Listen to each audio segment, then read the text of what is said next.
ചിറ്റൂർ ലങ്കേശ്വരം ശ്രീ മഹാദേവ ക്ഷേത്രത്തിൽ രുദ്രൈകാദശിനി മഹായജ്ഞം ഭക്തിനിർഭരമായ ചടങ്ങുകളോടെ നടത്തി 20 വർഷത്തിനു ശേഷമാണ് യജ്ഞം സംഘടിപ്പിക്കുന്നത്. ഉമാമഹേശ്വരന് പരമപ്രധാനമാണ് ശ്രീ രുദ്രൈകാദശിനി യജ്ഞം. രാവിലെ ഗണപതി ഹോമവും തുടർന്ന് മഹാന്യാസ ആരംഭവും കുറിച്ചു. തുടർന്ന് 8:30 രുദ്രജപാരംഭം നടന്നു. പിന്നീട് വസോർധാരയും പൂർണാഹൂതിയും അരങ്ങേറി. ഉച്ചയ്ക്ക് പ്രസാദ വിതരണവും നടന്നു. 11 വേദപണ്ഡിതന്മാർ മഹാന്യാസ പുരസരം 11 ആവർത്തിയും തുടർന്ന് ചമകത്തിലെ 11 അനുവാകങ്ങളും ഉരുവിട്ടു. പിന്നീട് വസോർധാരയും അത്യുത്തമ യജ്ഞകർമ്മവുമാണ് അരങ്ങേറിയത്.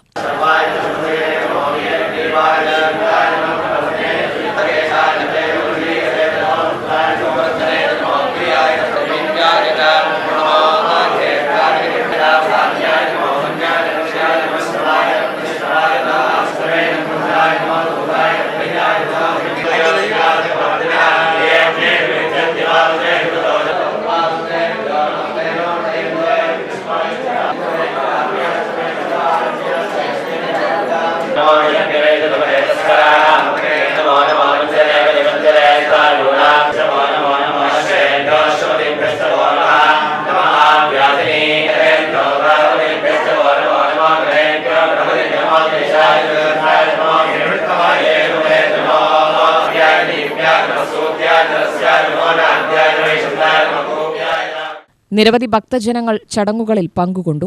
UTV news, Palakkad.